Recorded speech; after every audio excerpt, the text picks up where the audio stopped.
Hello everybody and welcome back. So today I've got a couple of toys and it perfectly demonstrates what I'm trying to do with the heading and altitude bug. This was prototype 1, which has an input here, an output here, into an input here, and an output there. Kind of confusing, but as you watch, this guy rotates. Every rotation it changes the second one, which is the giant yellow one. So every time this yellow one has a pin, every time it does a complete rotation, it will iterate the next one. So, as we go around a full chunk, there's your iteration. Second chunk, there's your iteration. And we can also go backwards. Slightly difficult to see, but essentially that illustrates the point. For the first one is going to be just a direct 1-to-1, 1 through 10. And then every time you do a 10, it rolls over into the next 10. And every time you get 10 on this one, it rolls over into the next 10. So this would be the single feet, the tens place, and the hundreds place, or backwards for you guys.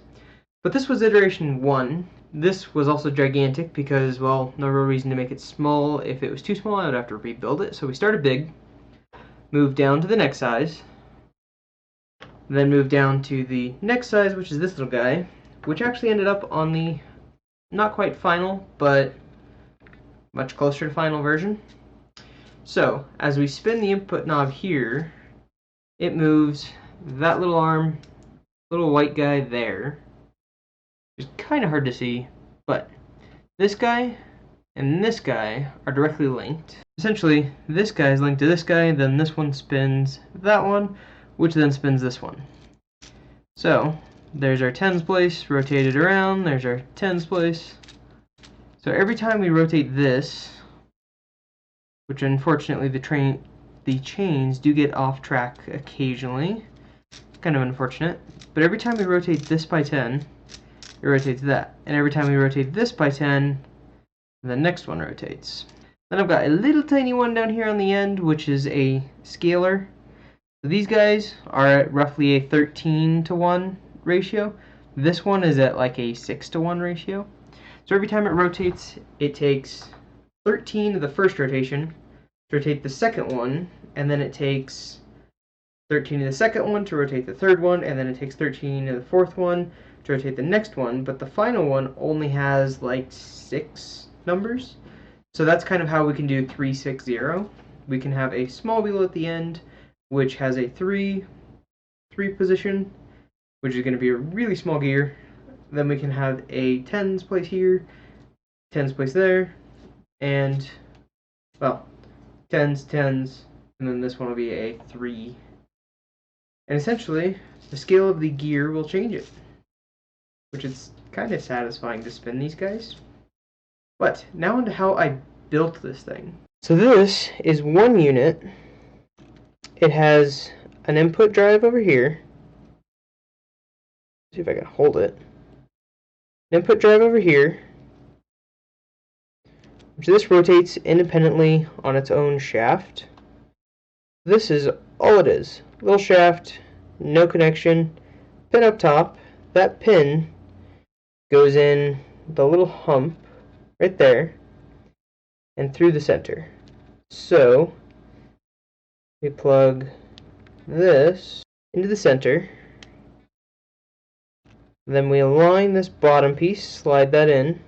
That way we make sure that slides in the chain and it can move freely inside of it. Push this pin in to seat it.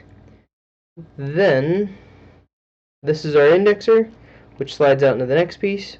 But as the center doesn't rotate, it indexes this chain all the way along, and then every time it does a loop, it's essentially indexing the little teeth in here, mesh with the gear teeth, and every time it comes around, it moves which gear teeth are there.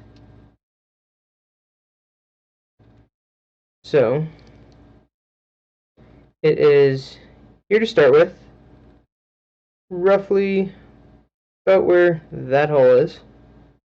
then as we come by, it's a lot closer to that next hole.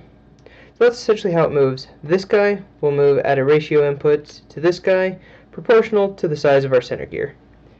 Then this one we slide onto another indexer which slides onto the shaft. So this will have the shaft going through that center hole. Then every time this moves, it's got some travel up and down, and that will rotate. So as this goes all the way around, it will index that shaft.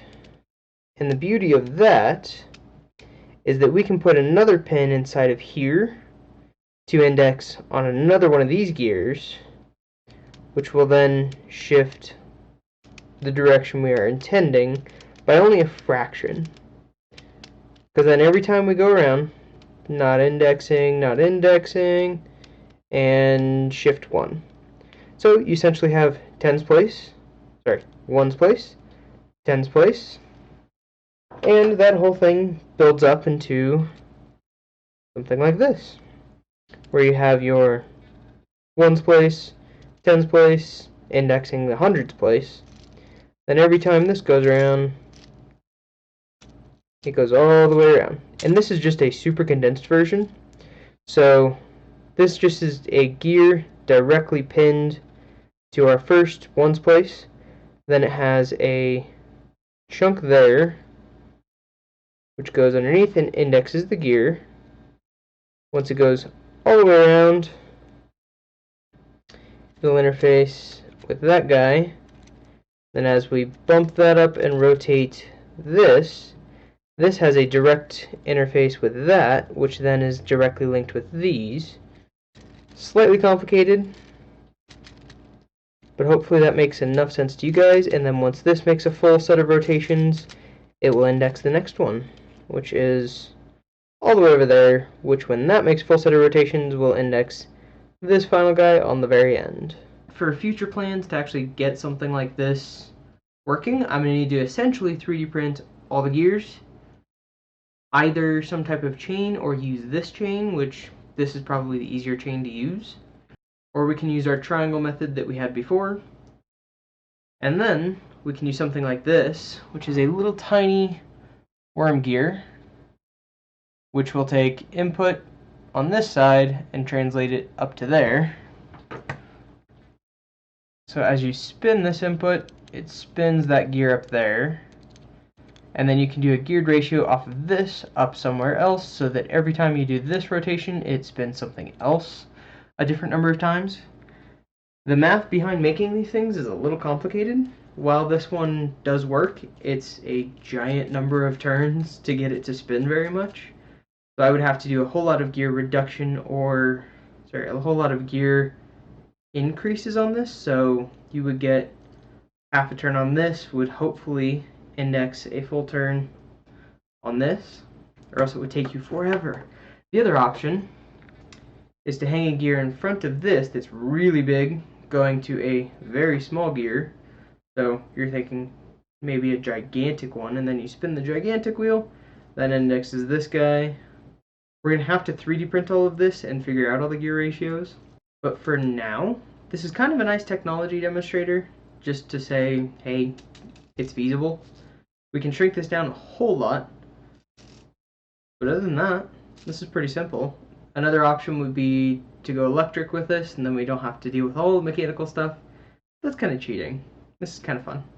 So, hopefully you guys enjoyed the progress update. We'll see you guys in the next episode.